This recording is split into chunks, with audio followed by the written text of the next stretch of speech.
Good morning friends. આનાથી અગાઉના લેક્ચરની અંદર આપણે વિદ્યુતભારનું ક્વોન્ટમીકરણ અને વિદ્યુતભારના ક્વોન્ટમીકરણની અંદર ક્વાર્ક્સની ચર્ચા કરી હતી. અને એક ક્વાર્ક્સ જે છે એ ક્વાર્ક્સ કે જેમાં પ્રોટોન અને ન્યુટ્રોન એક ક્વાર્ક્સના બનેલા, અને પ્રોટોન અને ન્યુટ્રોન એક ક્વાર્ક્સના બનેલા હોય આવા ક્વાર્ક્સ પરનો જે વીજભાર છે એક ક્વાર્ક્સની અંદર પાછા બે પ્રકાર, અપ અને ડાઉન, અને એના ઉપરથી પ્રોટોન અને જે ન્યુટ્રોન છે એનું આપણે શક્ય બંધારણ લખ્યું હતું. તો હવે અહીંયા આગળ એના ઉપર આધારિત આપણે સ્વાધ્યાયનો 31મા નંબરનો દાખલો ગણવાનો છે. અગાઉ આપણે પ્રોટોન અને ન્યુટ્રોનનું શક્ય ક્વાર્ક બંધારણ એ આપણે સીધે સીધું લખ્યું હતું. આ દાખલાની અંદર આપણે પ્રોટોન અને ન્યુટ્રોનનું ક્વાર્ક બંધારણ આટલું છે એવું સાબિત કરવાનું છે. જુઓ સ્વાધ્યાયના દાખલા નંબર 31ની રકમ.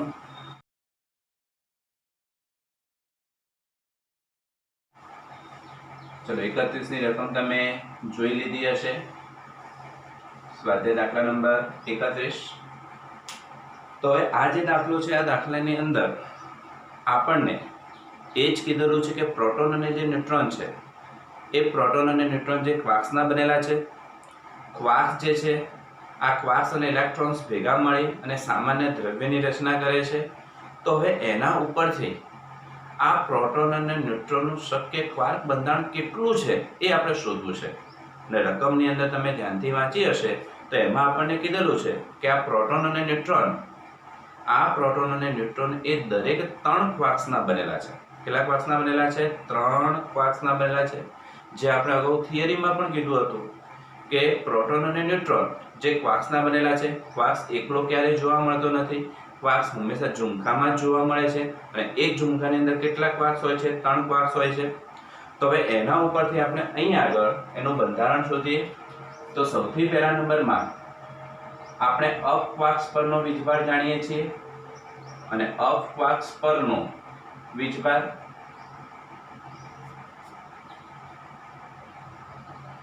આ અપ ક્વાર્ક્સ પરનો વીજભાર જેની સંજ્ઞા u હતી. તો u બરાબર કેટલો? +2/3e, +2/3. એ જ રીતે ડાઉન ક્વાર્ક્સ, અને ડાઉન ક્વાર્ક્સ પરનો વીજભાર જેને આપણે d વડે દર્શાવીએ છીએ તો કેટલા? -1/3 અપ ક્વાર્ક્સ પરનો વીજભાર, ડાઉન ક્વાર્ક્સ પરનો વીજભાર. હવે અહીંયા આગળ આપણે ધારી લઈએ કે ધારો કે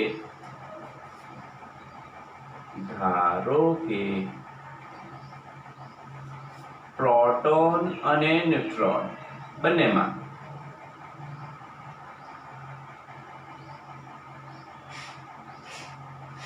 પ્રોટોન અને ન્યુટ્રોનમાં અપ ક્વાર્ક્સની સંખ્યા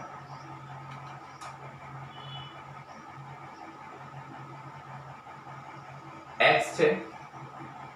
અપ ક્વાર્ક્સની સંખ્યા, આ અપ ક્વાર્ક્સની સંખ્યા કેટલી છે? x છે. જ્યારે ડાઉન ક્વાર્ક્સની સંખ્યા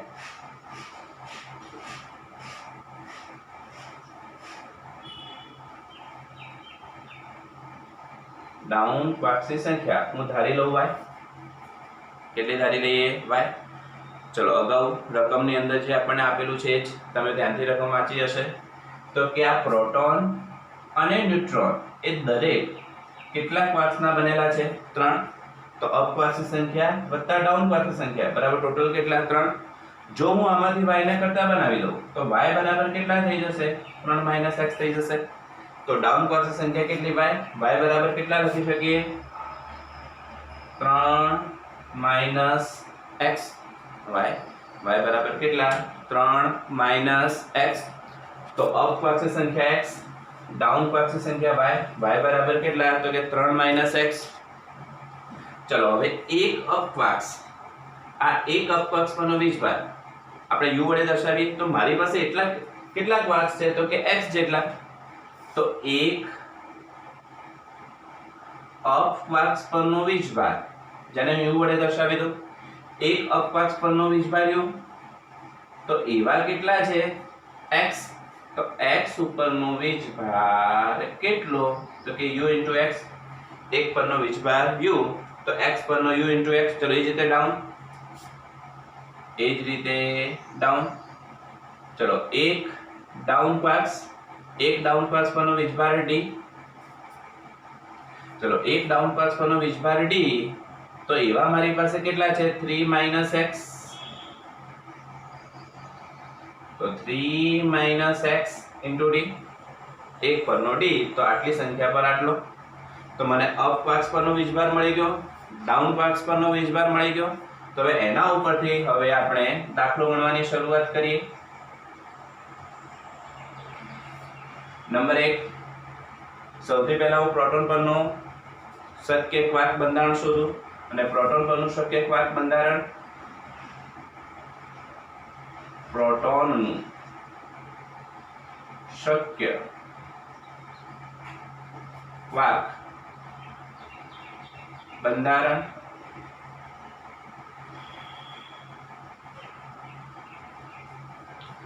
તો પ્રોટોન પરનો વીજભાર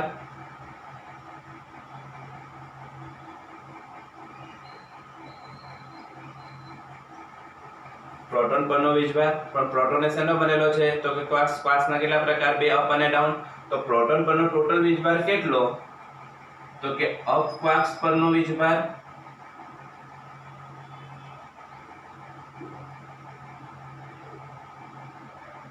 વત્તા ડાઉન ક્વાર્ક્સ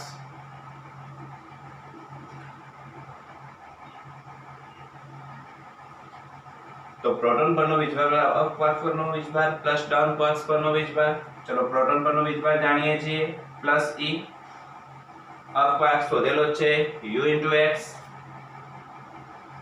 ચલો ડાઉન ક્વાર્ક્સ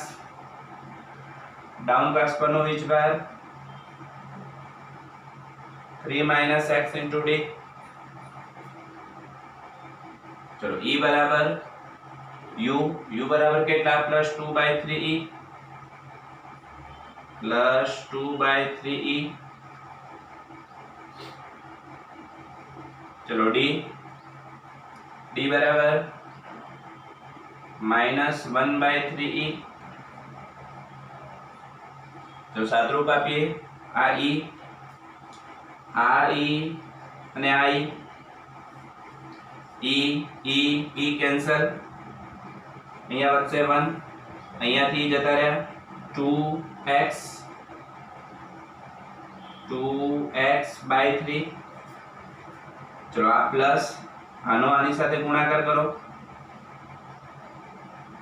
તો આ પ્લસ માઈનસ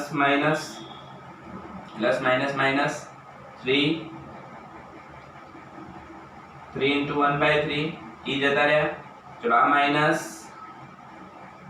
માઈનસ પ્લસ વધ્યા x, આ રીતે લખીએ 1 into x એટલે x/3, આ 3 કેન્સલ, ચલો હવે વધશે કેટલા -1, આ -1 પેલી બાજુ જશે તો +1, ચલો 2 into x/3 પ્લસ x/3, બંનેના છેદ કેવા છે સરખા, છે સીધો સરવાળો 2x + x એટલે x,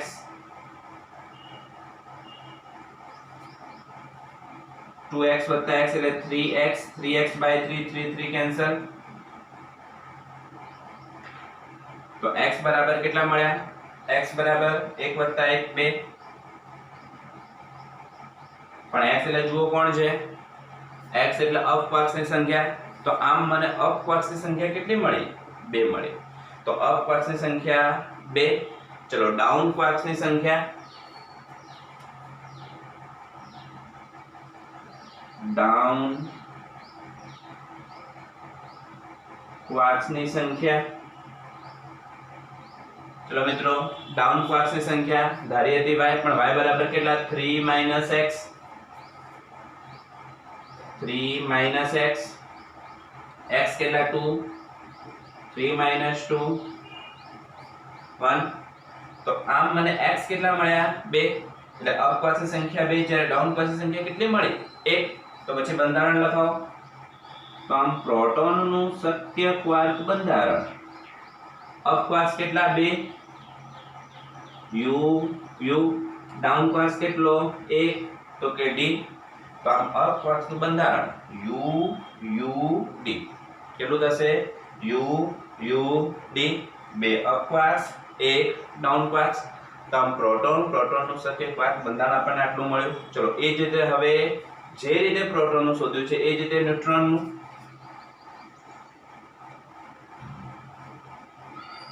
ન્યુટ્રોનનું શક્ય ક્વાર્ક બંધારણ તો ન્યુટ્રોનનું બંધારણ સેમ આ જ રીતે જેમ અહીંયા આગળ પ્રોટોન હતો તો ત્યાં આગળ માત્ર પ્રોટોનની જગ્યાએ કેટલો આવી જશે ન્યુટ્રોન આવી જાય તો ન્યુટ્રોન પરનો વીજભાર બરાબર અપ ક્વાર્ક પરનો વીજભાર વત્તા ડાઉન ક્વાર્ક પરનો વીજભાર ચલો અપ ક્વાર્ક પરનો વીજભાર આટલો જ u * x ડાઉન ક્વાર્ક પરનો વીજભાર 3 - x * d એટલે જો જોવા જઈએ તો આ સ્ટેપ સુધી બધું સરખું જ છે માત્ર અહીંયા પ્રોટોનનો વીજભાર આપણે જાણીએ છીએ પ્લસ થી જ્યારે ન્યુટ્રોન વીજભારની દ્રષ્ટિએ કેવું તટસ્થ તો એનો વીજભાર કેટલો આવશે 0 ચલો u અને d ની કિંમતો મૂકીએ u ની કિંમત +2/3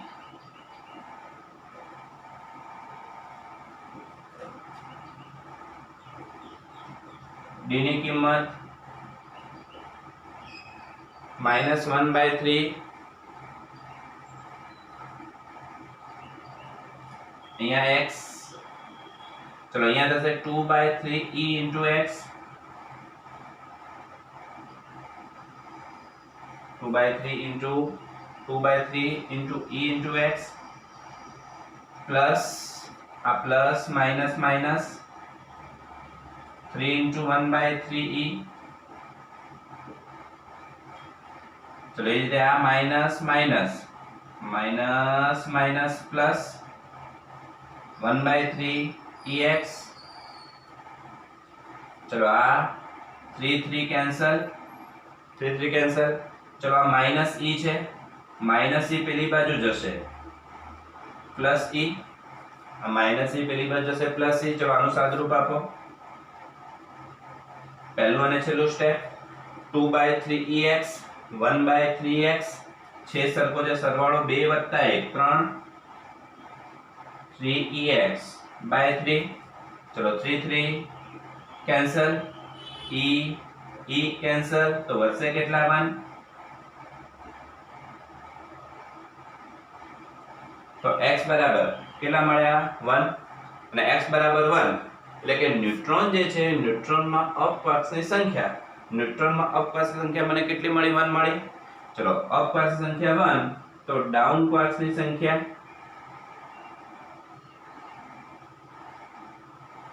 ડાઉન ક્વાર્ક્સની સંખ્યા ચલો ડાઉન ક્વાર્ક્સની સંખ્યા એટલે y બરાબર 3 - x x ની કિંમત 1 3 - 1 એટલે કેટલા 2 તો ડાઉન ક્વાર્ક્સની સંખ્યા મને કેટલી મળી 2 અપ ક્વાર્ક્સની સંખ્યા કેટલી મળી 1 તો શક્ય બંધારણ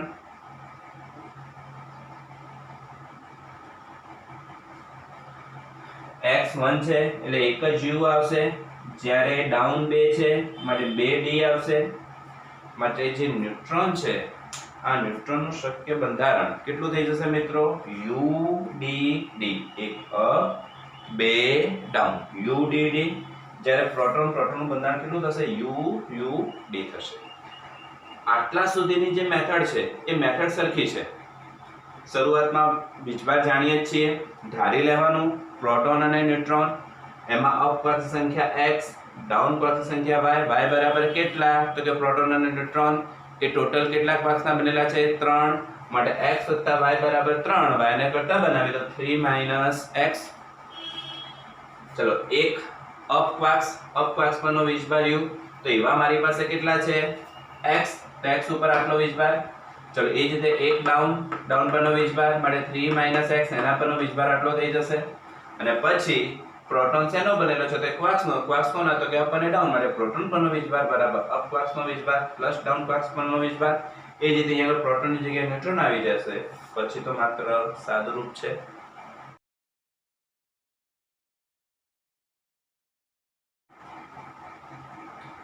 ચલો વિદ્યાર્થી મિત્રો,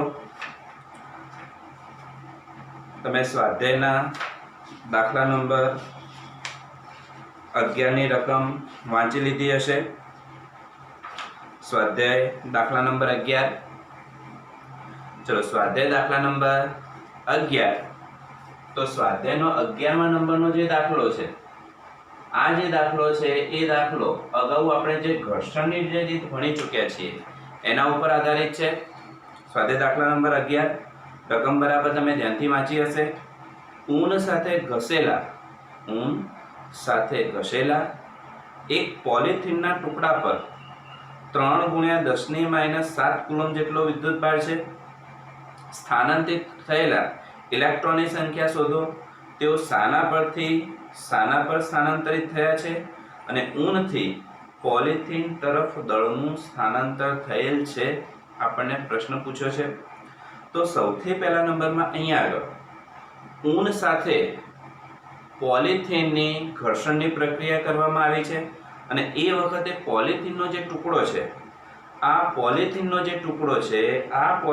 ટુકડા પર આ પોલિથીનનો ટુકડો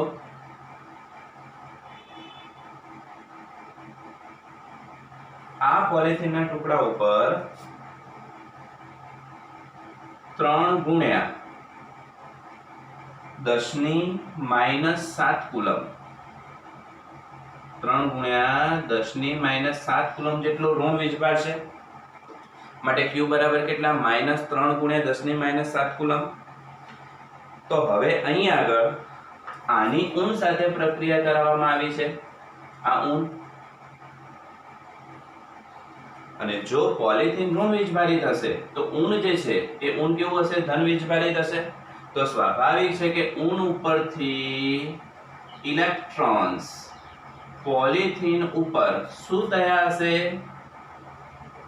સ્થાનાંતરિત થયા હશે. ઊન ઉપરથી ઇલેક્ટ્રોન્સ પોલિથીન ઉપર સ્થાનાંતરિત થયા હશે. તો એવા કિસ્સામાં સ્થાનાંતરિત થયેલા ઇલેક્ટ્રોન્સની મારે સંખ્યા શોધવી છે. તેઓ શાના પર સ્થાનાંતરિત થયા છે? તો દેખાય છે કે પોલિથીન જે છે રકમમાં આપી દીધું છે કે એના પર આટલો ઋણ વીજભારિત, પોતે કેવું બન્યું છે? ઋણ વીજભારિત. તો સ્વાભાવિક છે કે ઇલેક્ટ્રોન્સ એ ઊન ઉપરથી પોલિથીન ઉપર સ્થાનાંતરિત થયા છે. પહેલો જ હું લખી દઉં, ઇલેક્ટ્રોન્સ ઊન પરથી પોલિથીન પર સ્થાનાંતરિત થયા છે. ચલો આ સ્થાનાંતરિત થયેલા ઇલેક્ટ્રોન્સની મારે સંખ્યા શોધવી છે. વિદ્યુતભારનું ક્વોન્ટમીકરણ q બરાબર ne. તો મિત્રો n બરાબર કેટલા થઈ જશે? q/e થઈ જશે. હવે અહીંયાથી તમે સાદુરૂપ બે રીતે આપી શકો છો.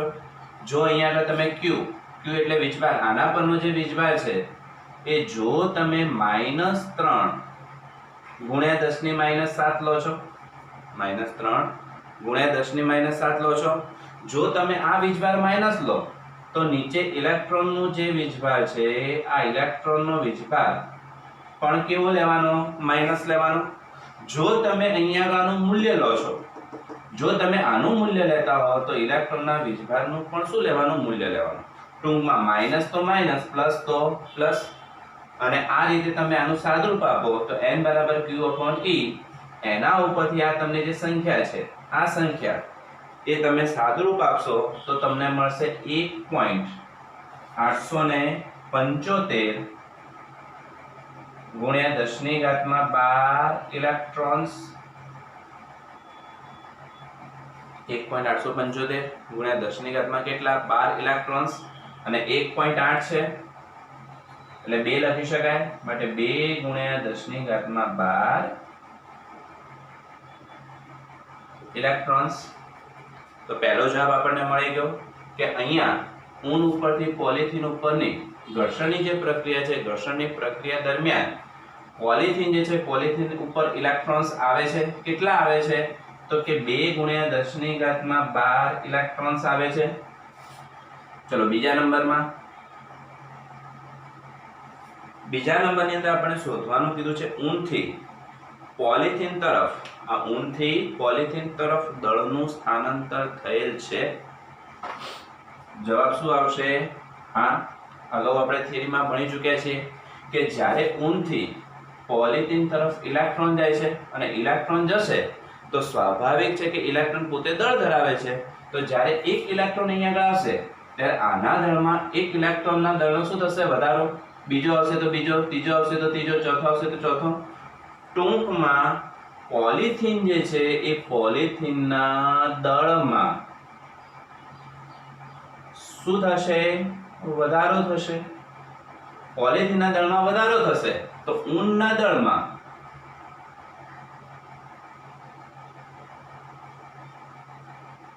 શું થશે? ઘટાડો થશે. આપણે અહીંયા આગળ આ જે પોલિથીન છે, પોલિથીનના દળમાં કેટલો વધારો થાય છે શોધવું છે મારે. તો આપણે જાણીએ છીએ કે એક ઇલેક્ટ્રોનનું દળ, એક ઇલેક્ટ્રોનનું દળ કેટલું? me જેટલું.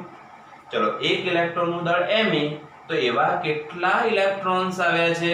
કેટલા આવ્યા? n જેટલા. એક ઇલેક્ટ્રોન્સનું દળ me, તો એવા કેટલા ઇલેક્ટ્રોન્સ પોલિથીન ઉપર આવ્યા છે? n electrons. તો એવા n ઇલેક્ટ્રોન્સનું કુલ દળ m બરાબર કેટલા? તો n me. એક ઇલેક્ટ્રોનનું દળ me, તો એવા કેટલા ઇલેક્ટ્રોન્સ પોલિથીન ઉપર આવ્યા છે? તો એવા n ઇલેક્ટ્રોન્સ આવ્યા છે, તો n ઇલેક્ટ્રોન્સનું દળ કેપિટલ M બરાબર કેટલા? n me. ચલો n ની કિંમત 2 ગુણ્યા 10 ની ઘાતમાં 12. ચલો me 9.1 ગુણ્યા 10 ની માઈનસ 31 ઘાત. આ 9.1 ગુણ્યા 2, 2 કા 2, 9 દુ 18, 18.2 અને 31 માંથી 12 જશે તો માઈનસ. ચલો અહીંયાથી 11 માંથી 2 જશે 9, 2 માંથી 1 જશે તો 1, એટલે 18.2 ગુણ્યા 10 ની માઈનસ 19, એક એકમાં આગળ આવી જઈએ તો 1.82 ગુણ્યા 10 ની ઘાતમાં કેટલા? માઈનસ 18 અને 1.82 એપ્રોક્સિમેટલી જો મારે લખવા હોય તો m બરાબર 1.8 એટલે 2 ગુણ્યા 10 ની માઈનસ 18 ઘાત કિલોગ્રામ પણ લખી શકાય. તો આ રીતે જે પોલિથીન છે એ પોલિથીનના દળમાં શું થશે? તો પોલિથીનના દળમાં વધારો થશે અને એ વધારો મિત્રો આપણને કેટલો મળશે? તો કે 2 ગુણ્યા 10 ની માઈનસ 18 ઘાત કિલોગ્રામ જેટલો મળશે. ચલો મિત્રો, તો હવે અહીંયા આગળ આપણે બે સ્વાધ્યાયના દાખલા ગણ્યા. સ્વાધ્યાય દાખલા નંબર 31, સ્વાધ્યાય દાખલા નંબર 11. હવે બે દાખલા હું તમને ઘરેથી હોમવર્કમાં આપું છું. સ્વાધ્યાય દાખલા નંબર 4, સ્વાધ્યાય દાખલા નંબર 5. સ્વાધ્યાય દાખલા નંબર 4 અને સ્વાધ્યાય દાખલા નંબર 5 બંને દાખલાઓ એકદમ સહેલા જ છે. સ્વાધ્યાય દાખલા નંબર 4 જે છે એ સ્વાધ્યાય દાખલા નંબર 4 એ ક્વોન્ટમ મિકેનિક્સની થિયરી ઉપર આધારિત છે, જેમાં આપણે Q બરાબર n સૂત્રનો ઉપયોગ કરીને એનું માત્ર શાબ્દિક લખાણ જ લખવાનું છે. ત્યારે સ્વાધ્યાય દાખલા નંબર 5 જે છે એ ઘર્ષણની પ્રક્રિયા ઉપર આધારિત છે. થિયરી બરાબર ભણી ચૂક્યા છીએ. એ બંને દાખલા એકદમ સહેલા છે, એટલે આ બંને દાખલા ઘરેથી આપણે હોમવર્કમાં ગણીશું. સ્વાધ્યાય દાખલા નંબર 4 અને સ્વાધ્યાય દાખલા નંબર 5. ચલો મિત્રો આગળ જઈએ. હવે તો હવે આપણે સૌથી અગત્યની IMP થિયરી, કુલમ્બનો નિયમ,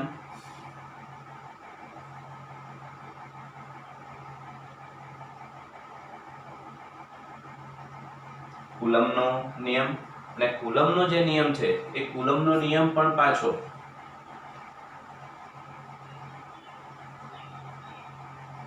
અદિશ સ્વરૂપે આપણે જોઈએ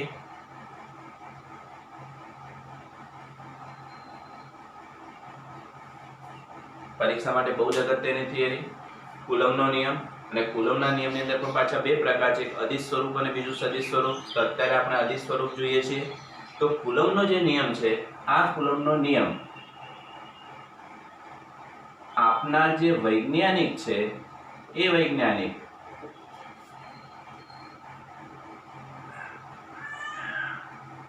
ચાર્લ્સ કુલમ છે અને ચાર્લ્સ કુલમ નામના વૈજ્ઞાનિકે આ નિયમ આપેલ હોવાથી આપણે એને કુલમના નિયમ તરીકે ઓળખીએ છીએ. અને કુલમનો જે નિયમ છે એ કુલમનો નિયમ એ આપણે બે બિંદુવત એવા સ્થિર વીજભારો માટે લખવાનો છે. બે બિંદુવત એવા સ્થિર વીજભારો, દાખલા તરીકે આ પહેલા નંબરનો વીજભાર છે, આ બીજા નંબરનો વીજભાર છે. આ પહેલા નંબરનો જે વીજભાર છે આ વીજભાર છે +q1, પહેલા નંબરનો વીજભાર છે +q1. આ બીજા નંબરનો વીજભાર છે +q2. પહેલા નંબરનો વીજભાર +q1, બીજા નંબરનો વીજભાર +q2. જ્યારે બંને જે વીજભારો છે આ બંને વીજભારો વચ્ચેનું જે અંતર છે આ અંતર કેટલું છે? આ છે. હવે આવા બંને વીજભારો પ્લસ છે, પ્લસ પ્લસ એટલે સજાતીય વીજભારો. સજાતીય વીજભારો આપણે અગાઉ ચર્ચા કરી ચૂક્યા છે કે સજાતીય વીજભારો વચ્ચે કયું બળ લાગે? તો કે અપાકર્ષી બળ લાગે. અને જો અપાકર્ષી બળ લાગતું હોય તો આ પ્લસ ઉપર અપાકર્ષી બળ લગાડશે અને આ અપાકર્ષી બળ આ દિશામાં હશે, આ દિશામાં. અને આ દિશામાં કોના પર લાગે છે? તો કે 2 ઉપર.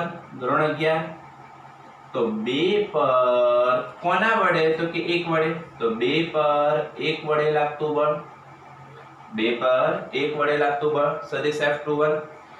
અને આ રીતે આ 2 પર આ 1 શું લગાડે છે? બળ. કઈ દિશામાં? આ દિશામાં. બંને વિદ્યુત ભારોને જોડતી રેખા આ એ રેખાની દિશામાં લગાડે છે. જ્યારે બીજા નંબર ઉપર આટલું બળ લાગે છે ત્યારે બીજા નંબરનો વીજભાર એવું કહે છે કે જો તું મારી ઉપર બળ લગાડતો હોય તો હું પણ તારી ઉપર બળ લગાડું.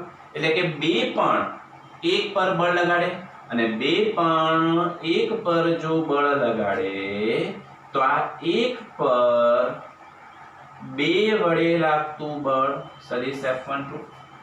આ 1 પર આ 2 વડે લાગતું બળ કેટલું? સદિશ F12. અને આ બંને જે બળો છે આ બંને બળો અપાકર્ષી બળો છે એટલે ત્યાંથી કેવા જાય છે? દૂર જાય છે. તો આવા બંને જે અપાકર્ષી બળો છે આ બંને અપાકર્ષી બળોની જે દિશા છે એ દિશા બંને બળોની જે દિશા છે દિશા કઈ હશે? તો કે બંને વિદ્યુત ભારોને જોડતી રેખા પર. દિશા કઈ હશે? તો કે બંને વિદ્યુત ભારોને જોડતી રેખા ઉપર હશે. ચલો દિશાની વાત થઈ ગઈ છે. તો હવે મારે આના મૂલ્યની વાત કરવી છે. મૂલ્ય. અને મૂલ્યમાં આનું મૂલ્ય લખું. આનું મૂલ્ય માનાંકમાં સદિશ F12. આનું મૂલ્ય લખું માનાંકમાં સદિશ F21. બંને જે બળો છે બંને બળોના મૂલ્ય સરખા પણ દિશા પરસ્પર વિરુદ્ધ છે. મૂલ્ય સરખા છે તો સરખા મૂલ્યનું F વડે દર્શાવી દો. F માનાંકમાં સદિશ F12 બરાબર માનાંકમાં સદિશ F21 બરાબર કેટલા? F. આ F એટલે અપાકર્ષી બળ અને આ જે બળ છે આ બળ આ બે બિંદુવત વીજભારો વચ્ચે લાગે છે. તો આ જે બળ છે આ બળનું મૂલ્ય તે વિદ્યુત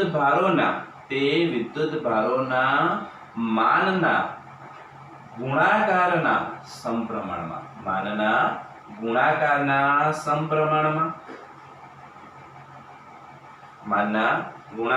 સમપ્રમાણમાં અને તેમની વચ્ચેના અંતરના વર્ગના વ્યસ્ત પ્રમાણમાં. આ બે બિંદુવત વીજભારો એમના વચ્ચે લાગતું બળ કેટલું?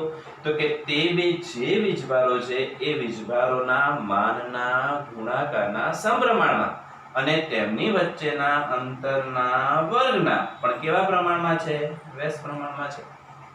અને આ રીતે કુલમ નામના જે વૈજ્ઞાનિક છે એ કુલમ નામના વૈજ્ઞાનિકે નિયમ આ રીતે આપ્યો કે આ બંને જે વીજભારો છે, પહેલી જ કન્ડિશન કે બંને વીજભારો એ બિંદુવત હોવા જોઈએ. કેવા હોવા જોઈએ? બિંદુવત. અને પાછા સ્થિર હોવા જોઈએ. તો બે બિંદુવત એવા સ્થિર વિદ્યુત ભારો વચ્ચે પ્રવર્તતું વિદ્યુતીય બળ એ તે વિદ્યુત ભારોના ગુણાકારના માનના સમપ્રમાણમાં અને તેમની વચ્ચેના અંતરના વર્ગના વ્યસ્ત પ્રમાણમાં હોય છે. આ નિયમને જ કુલમનો નિયમ કહે છે. આ જે બળ છે એ બળ કુલમ નામના વૈજ્ઞાનિકે આપેલું છે, માટે તેમના નામની યાદમાં આને કુલંબીય બળ તરીકે પણ ઓળખવામાં આવે છે. નિયમ લખીએ. નિયમ: બે બિંદુવત એવા સ્થિર વિદ્યુત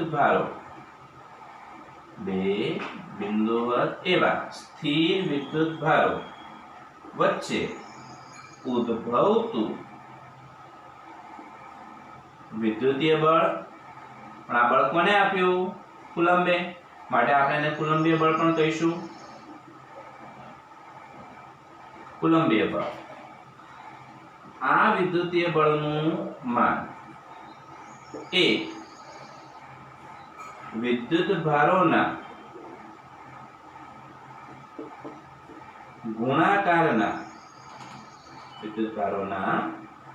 માનના ગુણાકારના સમપ્રમાણમાં અને તેમની વચ્ચેના અંતરના વર્ગના વ્યસ્ત પ્રમાણમાં હોય છે. બે બિંદુવત એવા સ્થિર વિદ્યુતભારો વચ્ચે ઉદ્ભવતું વિદ્યુતીય બળ એ કુલમ નામના વૈજ્ઞાનિક માટે કુલંબીય બળ એ આ વિદ્યુતભારોના માનના ગુણાકારના સમપ્રમાણમાં અને તેમની વચ્ચેના અંતરના વર્ગના વ્યસ્ત પ્રમાણમાં હોય છે. માટે F ચલે છે Q1 Q2 અપોન કેટલા? r2 અને F ચલે છે Q1 Q2 upon r2. F ચલે છે Q1 Q2 અપોન r2.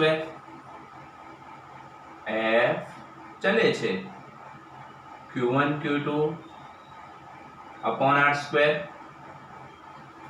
માટે F બરાબર K Q1 Q2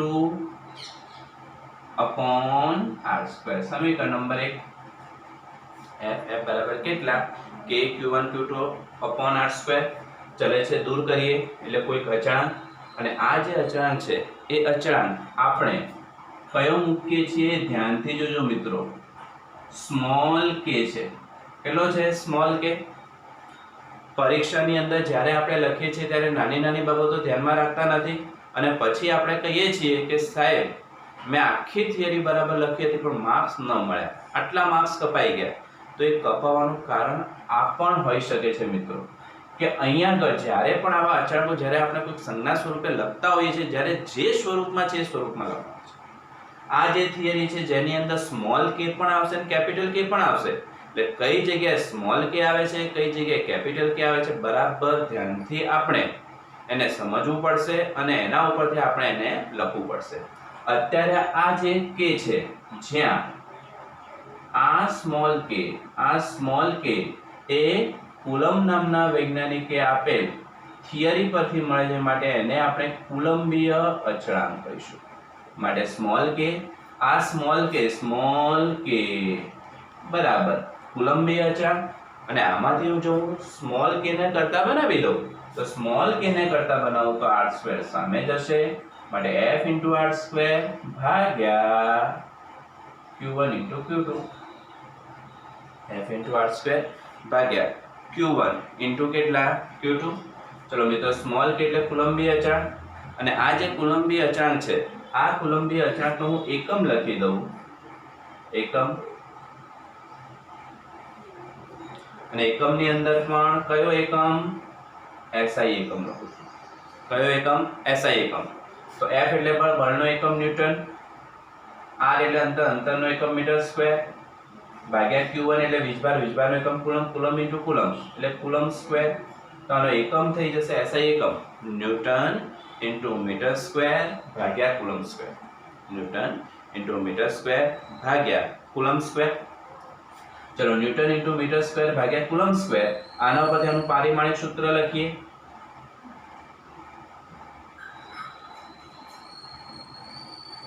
ચલો મિત્રો F એટલે બળનું પારિમાણિક સૂત્ર ધોરણ 11 112 m1 L1 T⁻².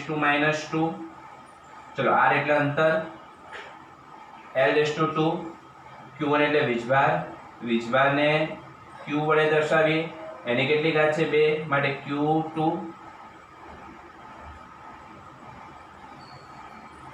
અને આનું હું સાદુરૂપ આપું તો m1 2 ને 1 3 L3 T⁻², Q⁻², m1 L3 T⁻², આ છેદમાંથી અંશમાં જશે તો Q⁻² કેટલા -2. પરંતુ ઘણી વખત આપણે આ જે સ્વરૂપ છે એ a ના ફોર્મમાં મેળવવું છે, અને a ના ફોર્મમાં મેળવવું હોય તો ઉપરનું પદ યથાવત m1, આ સાદુરૂપ આપી દઉં 2 ને 1 3 T⁻², પણ q છે તો યાદ કરો મેં તમને કીધું હતું કે q ની જગ્યાએ કેટલા યાદ રાખવાના, at. કેટલા at, તો q ની જગ્યાએ કેટલા at, આ q ની જગ્યાએ at, પણ એની કેટલી ઘાત 2, અહીંયા કેટલા લખી દો 2 લખી દો, એનું પરિમાણ કેટલું 2. અને હવે હું સાદુરૂપ આપી દઉં તો m1 L3, આ 2 ઉપર જશે -4, એ પણ ઉપર જશે તો a⁻². તો આ રીતે કુલંબીય અચળાંક કે આ k નું પારિમાણિક સૂત્ર આપણને q ના ફોર્મમાં અને કેપિટલ A ના ફોર્મમાં મળી ગયું. તો k, આ k એટલે કુલંબીય અચળાંકનો SI એકમ, એના પરથી એનું પારિમાણિક સૂત્ર, હવે એનું હું મૂલ્ય લખી દઉં, અને k નું જે મૂલ્ય છે આ k નું મૂલ્ય k બરાબર 8.9875 10⁻⁹ ન્યૂટન * મીટર સ્ક્વેર પર કુલમ સ્ક્વેર. k બરાબર 8.9875 × 10⁻⁹ ન્યૂટન * મીટર સ્ક્વેર પર કુલમ સ્ક્વેર. અને દાખલાઓ માટે આપણે આને 8.9 છે એટલે લગભગ 9 × 10⁹ ન્યૂટન * મીટર સ્ક્વેર પર કુલમ સ્ક્વેર જેટલું લઈએ છીએ. તો આ રીતે કુલમનો નિયમ, કુલમનો જે નિયમ છે કુલમના નિયમની અંદર તમારે સૂત્ર યાદ રાખવાનું છે, F બરાબર k q1 q2/r². એના ઉપરથી k એટલે કુલંબીય અચળાંક, એનો SI એકમ, એનું પારિમાણિક સૂત્ર અગત્યનું પરીક્ષામાં વારંવાર પૂછાય છે, અને એના પરથી એનું મૂલ્ય જે દાખલામાં બહુ જ જરૂરી છે 9 × 10⁹ ન્યૂટન * મીટર સ્ક્વેર પર કેટલા કુલમ સ્ક્વેર. મિત્રો અહીંયા આગળ આ જે કુલંબીય અચળાંકનું જે આપણે મૂલ્ય લખ્યું છે એ SI એકમમાં મૂલ્ય લખ્યું છે, અને જો આ મૂલ્ય મને SI ની જગ્યાએ ક્યાંક CGS માં પૂછવામાં આવે, અને CGS માં પૂછવામાં આવે તો આનું મૂલ્ય 1 થાય છે. CGS ની અંદર આનું જે મૂલ્ય છે એ મૂલ્ય 1 થાય છે. અને CGS ની અંદર એનું મૂલ્ય 1 કઈ રીતે, તો CGS પદ્ધતિમાં જો મારે લખવું હોય તો આના ઉપર જો એનું સાદુરૂપ આપું કે k બરાબર 9 × 10⁹ ચલો ન્યૂટન. હવે આપણે ધોરણ 11 ની અંદર ચેપ્ટર નંબર 2 આવી ગયું, માપન તથા એકમ પદ્ધતિ. એની અંદર એસઆઈ એકમ પદ્ધતિ એટલે એમકેએસ અને સીજીએસ વચ્ચેનો સંબંધ ભણતા હતા, અને એના ઉપરથી 1 ન્યૂટન બરાબર 10⁵ ટાઈમ. 1 ન્યૂટન બરાબર કેટલા? 10⁵ ટાઈમ મીટર. 1 મીટર બરાબર કેટલા સેન્ટીમીટર? 100 સેન્ટીમીટર. 10⁵ સેન્ટીમીટર એનો સ્ક્વેર ભાગ્યા કુલમ. ચેપ્ટરની શરૂઆતમાં મેં વાત કરી હતી કે એસઆઈ પદ્ધતિની અંદર એકમ કુલમ, પણ સીજીએસ પદ્ધતિમાં જઈએ તો એ એકમ સ્ટેટ કુલમ છે, અને સીજીએસ પદ્ધતિમાં જો એકમ સ્ટેટ કુલમ આવતો હોય તો અહીંયા આગળ એમકેએસ અને સીજીએસ બંને વચ્ચેનો જે સંબંધ છે એ સંબંધ છે 1 કુલમ.